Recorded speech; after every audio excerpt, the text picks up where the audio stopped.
Roz Winterbourne had driven 11 minutes with her hands too tight on the wheel, because her brother's voice on the phone had sounded like something she hadn't heard since their older brother's funeral. "I need you to come. There's something you need to understand before you look at Josephine's nanny again." Now she stood at the wrought iron gate of his guest house, original to the estate, older than any of them, and watched Bellamy's face in the porch light. He wasn't shocked. He'd had 4 weeks to get past shocked. What was left on his face now was something quieter and far more dangerous: certainty. "Her name isn't Vera," he said. Behind him, through the half-open door, the woman his daughter adored stood with a dish towel forgotten in her hands, watching this conversation happen the way you watch a door you already know is about to open. "Then what is it?" Roz asked. Bellamy held her eyes for a long moment before he answered. "Ingrid." Hold there. Hold his face saying a name that had cost him 11 years of silence to stop saying out loud. Because here's something worth asking yourself. Have you ever looked at someone who used to know every part of you, someone who once had your whole heart memorized, and realized you'd both quietly become strangers without either of you ever officially deciding to? That's where this story lives. 2 siblings, one who stayed and carried a family dynasty on her back so it wouldn't collapse, one who left and built an entire life nobody back home was ever told about, and a woman neither of them expected to see again, standing in a kitchen doorway, about to make both of them answer for everything they'd never said. If you're new to Earned Love, welcome. And if you want to understand exactly how love and resentment can live in the same chest, beating at the same time for over a decade, subscribe now. Because this is only where it started. 13 years earlier, the Winterbourne estate had a sound all its own in the summer. Sprinklers ticking across the east lawn at dawn, a gardener's truck humming up the gravel drive, the particular quiet of a house built for people who were rarely actually home. Bellamy was 17 that year, tall in the awkward stretch boys get before they grow into their own shoulders, and he spent most of his free hours somewhere his father couldn't easily find him. That somewhere was the boathouse dock. Ingrid Marlowe was 18, the groundskeeper's daughter, raised inside the hedges of a property she would never be allowed to inherit so much as a single stone of. She knew the estate better than any Winterbourne child ever had. Which oak had a hollow big enough to hide a bicycle, which dock boards had gone soft with rot, which hour of evening turned the water to something worth stopping for. Nobody had ever invited her to notice any of it. She noticed anyway. They met properly. The summer Bellamy was failing French, and Ingrid, who'd taught herself the language from library books her father's salary could never have stretched to lessons, began correcting his homework on the dock steps with a patience no tutor his family had hired could match. In exchange, he tried to teach her to sail, badly. She laughed at him, more than she learned anything. Neither of them minded the trade. It became a habit, before either of them gave it a name. Evenings on the water, verb conjugations traded for knots that wouldn't hold, the particular ease of 2 people who had nothing to perform for each other, in a family where Bellamy performed for everyone, constantly, without exception. Because that was the other cost of being a Winterbourne son.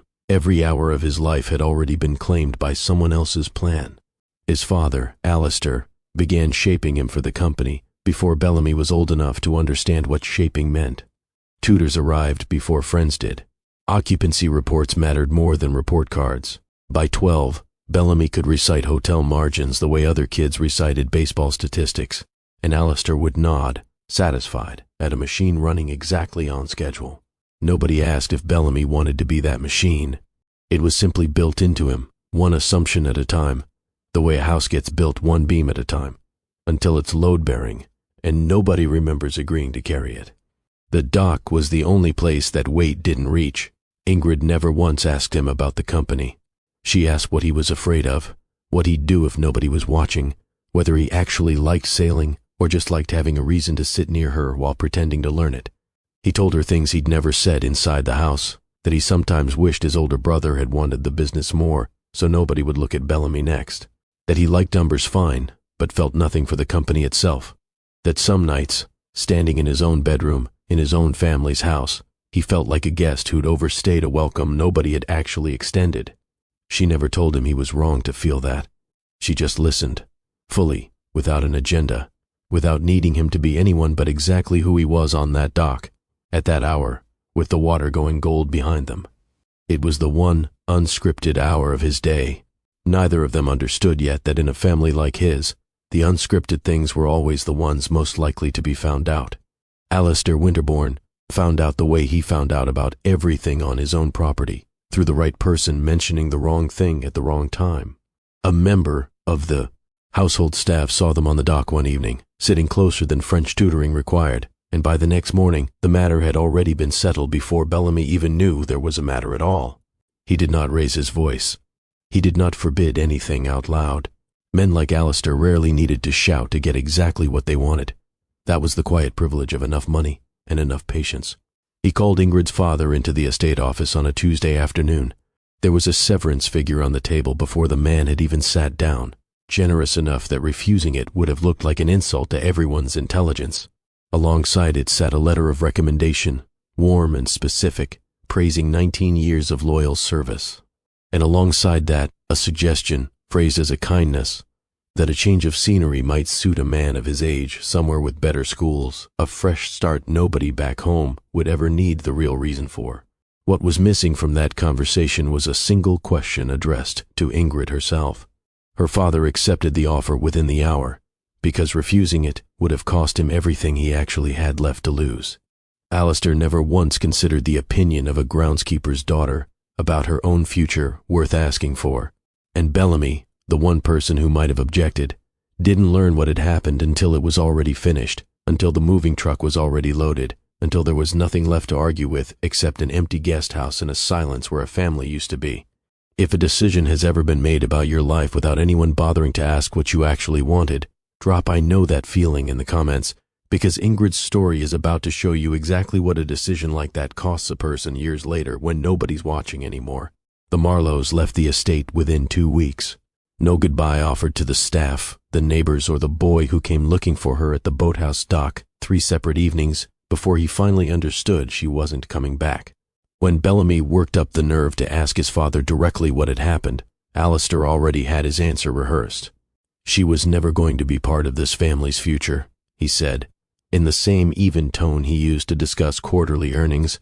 "I did her a kindness, ending it before either of you got in too deep. You'll thank me eventually." Bellamy never did, but he never told his father that either. He filed the sentence away in the same place he kept everything that hurt too much to look at directly, and he did not go looking for Ingrid Marlowe again for 6 years, not because he'd stopped wanting to, but because he'd learned, the way every Winterbourne child eventually learned, that wanting things out loud in that house always came with a bill somebody ended up paying. 11 years earlier, the West Wing library still smelled the way it had smelled Roz's whole life: old paper, cedar shelving, the particular stillness of a room built for a family that rarely sat still long enough to use it. She was 28 that night, standing near the window with a folder of shareholder projections she hadn't asked for and couldn't refuse, with exactly 1 evening to finish reviewing them before her father's 70th birthday celebration. She did not expect her brother to walk in and end everything before the first course was even served. Bellamy was 24, carrying the particular exhaustion of someone who'd spent an entire summer being groomed for a role he'd never once agreed to want. Their father had built the European expansion around him since Bellamy was 12, laying foundation after foundation without ever asking if the ground beneath it wanted to hold anything at all. "I'm not doing this," Bellamy said. Roz set the folder down slowly. "Doing what?" "Europe, the expansion, any of it." The sentence came out rehearsed, like something he'd said alone in his head 100 times and was only now hearing out loud. "I'm leaving, tomorrow, maybe the day after. I'm not staying to run a piece of this company I never wanted, and I'm not staying in a house where the only thing that's ever mattered about me is what I'm useful for." "You're leaving," Roz repeated. Not a question, a fact she was still catching up to. "With Ingrid," he said. "Ingrid Marlowe. I found her again. We're building something real, something that isn't this." He gestured at the room, the shelves, the whole weight of the house pressing in around them. "Something nobody assigned to me." Roz felt something in her chest go cold and clear at once. 2 years earlier, their older brother had died in a boating accident that left a hole in the succession plan nobody wanted to say out loud, and Roz had grieved him and rebuilt herself into the family's answer within the same 6 months, because nobody else had stepped forward to become it. She hadn't had a library conversation about whether she wanted the role. She'd simply become it. "You get to leave, she said quietly. Because I stayed. That's not, Bellamy started. It's exactly that. Her voice didn't rise. It didn't need to. You get to walk out that door tomorrow and build a life nobody approved of, with a woman nobody approved of, because I'm still here holding everything so there's something left standing when you're gone. You get to be the one who chose. I don't remember choosing anything since the funeral. I didn't ask you to stay, Bellamy said. The words landed exactly the way he didn't intend them to. Roz looked at him for a long moment, long enough that he understood, before she even said it, that he'd said something unforgivable without meaning to. No, she said. You just let me. Neither of them spoke for a moment after that.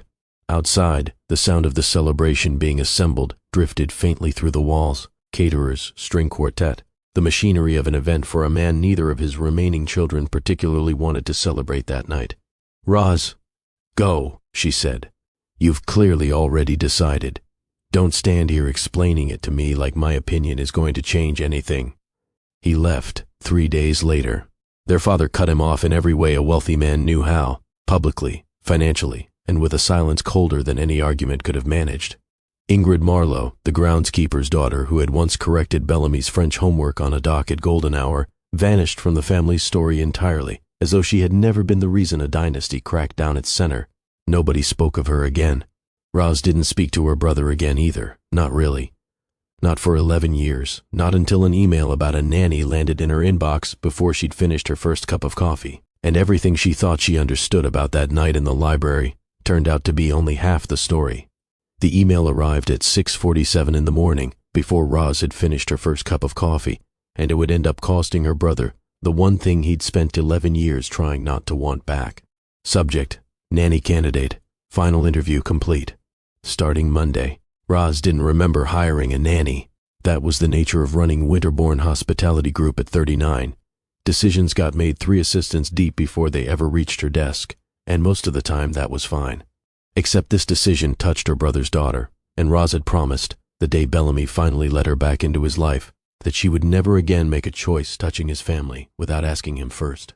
She called him out of habit, before remembering he wasn't taking her calls that week. Not from anger, from grief. His wife had been gone 4 months, and grief did quiet things to a man who'd already spent his whole life learning how to disappear from rooms without anyone noticing. So the nanny started on Monday, and nobody in the family had any idea that the woman walking through the guest house gate, resume in hand, new name on her lips, was someone Bellamy had once loved so completely that he never fully recovered from losing her.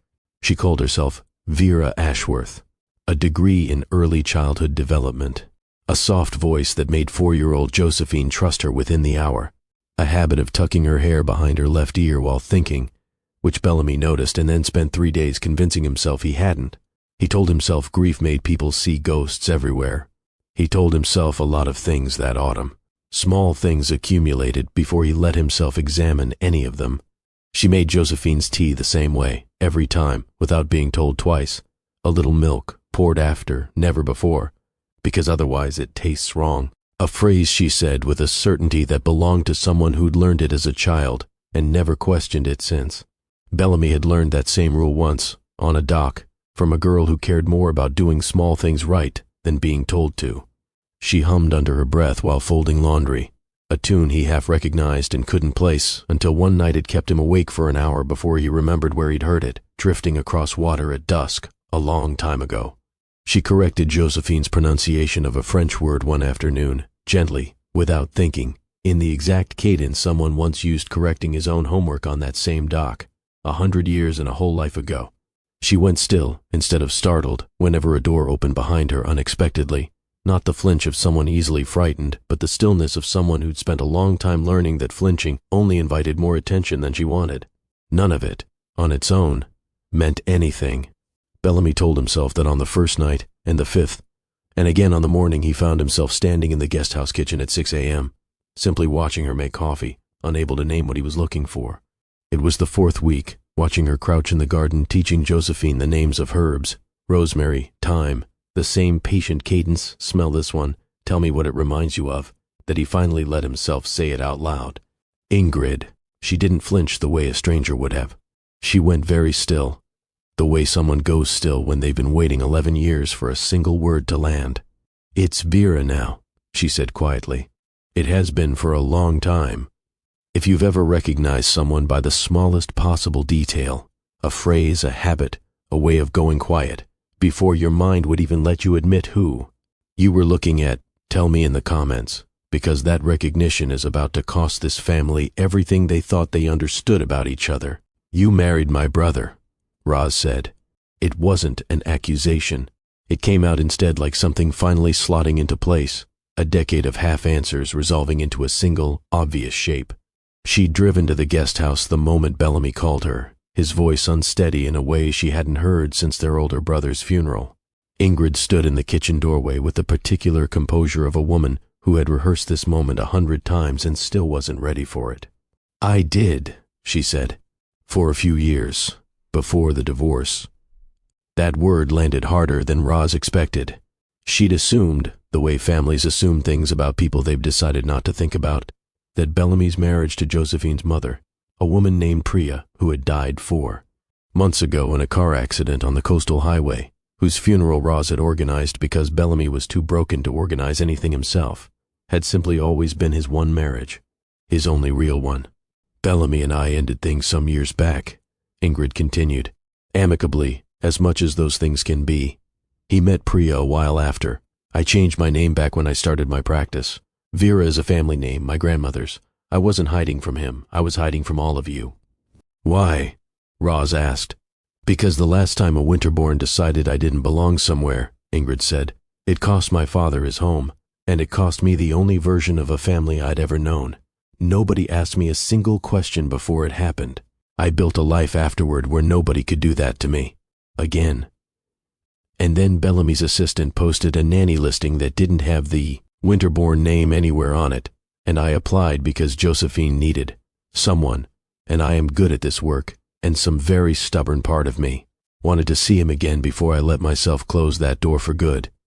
Roz looked between them, her brother, silent by the window, and the woman he'd once chosen with nothing held back, standing in a kitchen that wasn't hers, in a life that had somehow rebuilt itself around all of them without any of them noticing until it was already finished. There was a version of this moment where Roz might have been angry at the deception, at the years of not knowing, at a marriage and a divorce that had happened entirely outside anything she'd been told. But standing there, watching Ingrid's hands twist the dish towel without her seeming to notice she was doing it, Roz felt something closer to recognition. She knew what it looked like to build an entire second self, just to survive what a family had done to the first one. "You could have told me," Roz said, though she wasn't entirely sure anymore which one of them she meant it for. "Could I?" Ingrid's voice stayed even, but something underneath it had finally cracked. "The last time I trusted this family with anything that mattered to me, it disappeared within 2 weeks, and nobody asked me a single question about it first. I wasn't going to give any of you the chance to do that again. Not to my name. Not to whatever this is with Bellamy. Not to Josephine." "I'm not my father," Roz said quietly. "I know that now," Ingrid said. "I didn't know it 4 weeks ago. I still barely know what to do with knowing it." Bellamy finally spoke. "Nobody's taking anything from you. Not this time." Ingrid looked at him for a long moment, the dish towel still forgotten in her hands, and said nothing at all, because 11 years of silence didn't undo itself over one conversation in a kitchen, no matter how badly all 3 of them wanted it to. Roz let herself out a few minutes later, leaving brother and the woman he'd once married alone with everything that still needed saying between them, and drove home with the strange, unfamiliar feeling of having just met someone she'd apparently known about, in pieces, for years. There was a version of this story where the fracture might have healed sooner. It involved a phone call Roz almost made 7 years earlier, the year their father was first diagnosed with early-stage heart failure. Years before the stroke that would later leave him truly gone. She'd sat with the phone in her hand for 11 minutes that night. She knew exactly what she wanted to say. "Come home. I can't do this without you." 4 words that would have cost her nothing to speak and might have changed everything that followed. Instead, at minute 12, she called the family's public relations firm to manage the announcement and never dialed her brother's number at all. She told herself it was because Bellamy had made his choice years earlier and didn't deserve to be pulled back into a crisis he'd already walked away from. The truth, which she only admitted to herself long afterward, was smaller and harder to forgive. Asking for help had never once been modeled for her as a Winterbourne. Sacrifice was the family's currency, and asking for anything back was treated like a weakness the tabloids would smell from a mile away. So she absorbed the news alone and told no one how frightened she actually was. 3,000 miles away, Bellamy spent that same year building a quiet, ordinary life with a wife he loved, hearing nothing from his sister, and drawing the only conclusion available to a man who'd been taught his whole life to read silence as instruction rather than accident. He assumed the silence was what his family wanted from him. Nobody had ever told him otherwise, so he had no reason to imagine a different explanation. That his sister had sat with a phone in her hand for 11 minutes, wanting exactly the opposite of what her silence ended up communicating. Here's something worth sitting with. How many relationships get quietly damaged, not by one dramatic betrayal, but by two people each protecting the other from a truth neither one ever actually said out loud? If you can think of one right now, imagine what a single, honest phone call, made at minute 12 instead of never, might have changed. That's the gap Roz and Bellamy were about to spend 4 more years living inside of, each one assuming the other's silence meant exactly the opposite of what it did. Their father recovered from that first diagnosis, well enough that the crisis passed without anyone outside the family ever needing to know how close it had come. But something between the two remaining Winterbourne siblings didn't recover nearly as easily. A phone call that never happened became one more brick in a wall neither of them had consciously decided to build, and it would take a second, far more permanent loss before either of them was forced to finally take that wall apart. Bellamy found his sister sitting alone on the terrace steps of the main house that night, the same steps that had been their father's favorite spot for as long as either of them could remember, before Alistair's stroke 8 months earlier had left him alive but absent, present at every dinner, and unreachable in every way that mattered. Roz had spent those 8 months running Winterbourne Hospitality Group essentially alone, making every decision their father used to make, carrying a company whose only 2 other qualified heirs were a brother who'd left and a father who no longer recognized the boardroom he'd built. "You knew about the marriage," Bellamy said, lowering himself onto the step beside her. Not angry, just tired, in the way people get tired when a day has already asked more of them than it had any right to. "I found the certificate a few years ago," Roz admitted, "buried in an old estate file. I never asked you about it because I didn't think I'd earned the right to ask you anything about your life anymore." "You could have just asked." "Could I?" Roz's voice cracked, just slightly, in a way she almost never allowed herself. "You left, Bellamy. You got to build an entire life I knew nothing about, a wife, a divorce, a whole history, while I stayed here becoming someone Dad could point to at shareholder meetings. I don't resent you for leaving. I resent that I never let myself leave too. And somewhere along the way, I decided that meant I had to stop being your sister and start being the only adult left standing." Bellamy said nothing for a moment. Behind them, through the tall windows of the main house, a nurse moved through their father's room, checking machines that measured a life neither sibling could talk to anymore. "I used to think you chose all of this," Bellamy said finally. "The company, the role, all of it. I told myself you wanted it, because that was easier than admitting I left you holding something you never agreed to carry." "I didn't choose it," Roz said. "Not really. I just didn't know what refusing it would cost, and I was too afraid to find out. You found out. You paid the price and got a whole life on the other side of it. I never let myself pay it, so I never got the life either." "That's not too late," Bellamy said quietly. "Whatever you think you missed, isn't it?" Roz looked out at the dark lawn, the one that used to have sprinklers ticking across it every summer dawn, back when all 3 of them were children and none of this had happened yet. "Dad's not going to get better, Bellamy. There's no version of this where he wakes up one day and we get to have the conversation we should have had 11 years ago. Whatever repair we're doing right now, we're doing it without him. That's the part I don't think I've actually let myself feel yet." It was the most honest thing either of them had said to each other in 11 years, and it happened not because of some grand reconciliation scene, but because grief, as a way of stripping people down to the parts they normally keep hidden, and both of them had been grieving, quietly, for longer than either had admitted out loud. The great loss, when it came, arrived the way most real losses do, not on cue, not with any warning that made it feel survivable in advance, but on an ordinary Tuesday that started like every other day that year had started. Alistair Winterbourne died in his sleep 8 months after his stroke, with Roz holding one hand and a night nurse holding the other. Bellamy was 2 hours away when the call came, and those 2 hours became the longest drive of his life, not because he expected to arrive in time exactly, but because some part of him kept insisting there was still a version of this where he would. He made it in time only to say goodbye to a man who could no longer speak.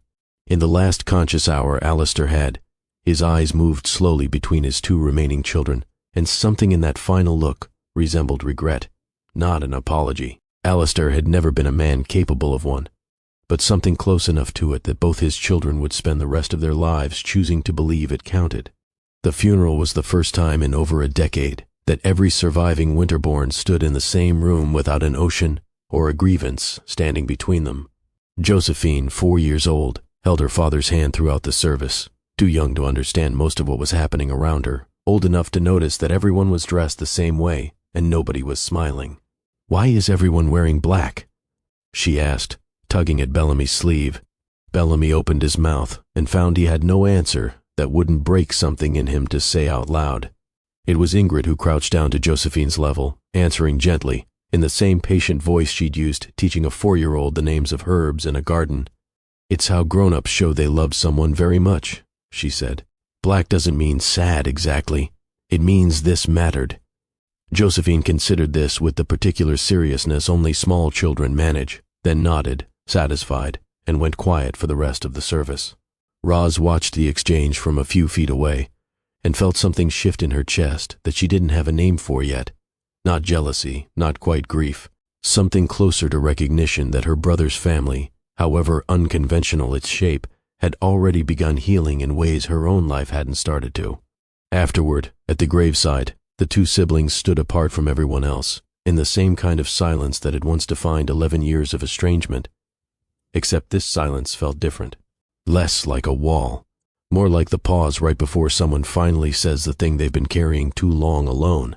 If you've ever stood at the edge of a loss and realized it was also somehow the only thing that could have finally brought 2 people back to each other, stay with me, because what Roz says next is the moment this entire story has been building toward, and it's the reason you need to see how this ends. Subscribe now if you haven't, because the next few minutes are the whole reason this channel exists. It was later that same day, in the library where the fracture had first begun 11 years earlier, that Roz finally let herself say the things she had never once allowed herself to say out loud, not to her father, not to her brother, not even fully to herself. "I don't want to run this company alone anymore," she told Bellamy, her voice steadier than she expected it to be. "I don't want to run it at all, if I'm being honest. I gave up architecture the day our brother died because someone had to, and I told myself that made me the strong one. But I've spent 11 years building something enormous, and I don't know if I actually wanted any of it. I just didn't know how to want anything else." Bellamy didn't answer right away.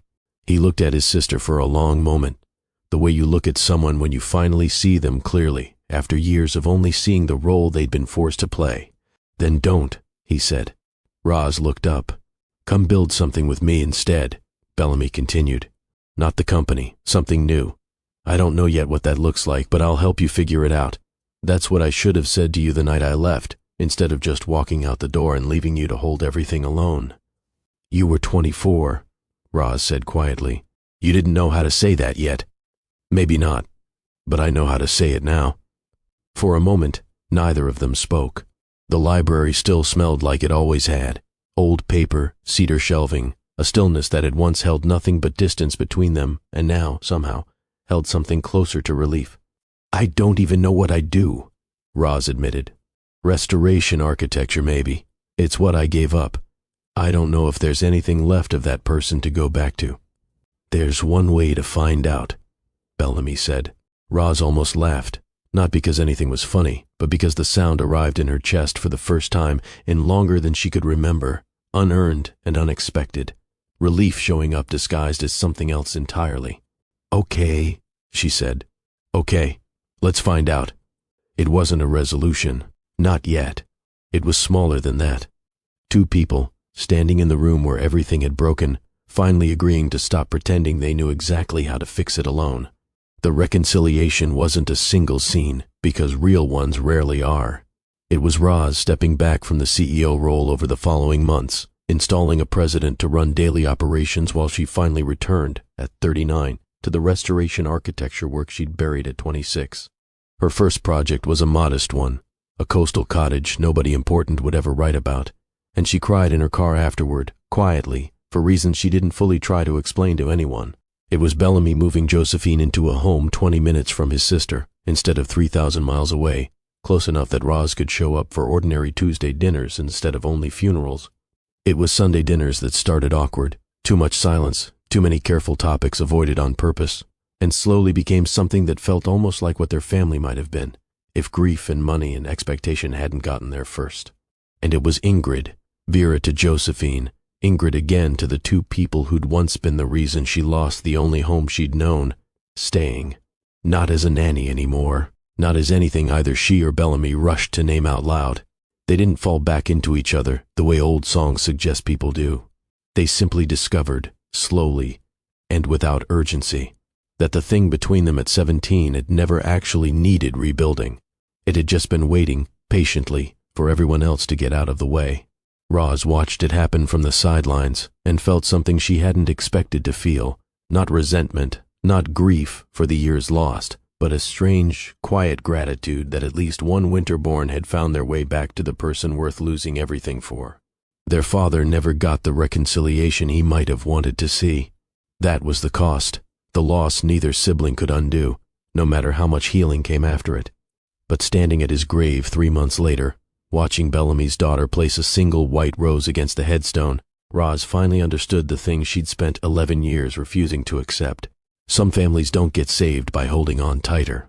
Sometimes they only get saved by finally, painfully, letting go of the old versions of themselves, of the roles they never chose, of the years they can't get back, so that what's left standing can actually be real,